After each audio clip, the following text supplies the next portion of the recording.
Ama namin na makapangyarihan sa lahat, Ikaw nagbibigay buhay sa amin, lakas ng loob upang magampanan namin ang mga bagay upang nangyayari sa mundong ito.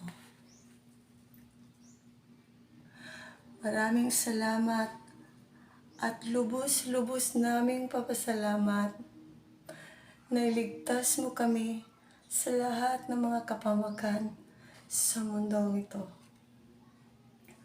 Ama namin, sana wala nang mangyaring kalamidad sa mundong ito at sana sa mga anak mo na nagturusa sa kanilang mga sakit, sana hawakan mo sila sa mga sandaling ito kasi ikaw lang ang pinakamakapangyarihan sa lahat.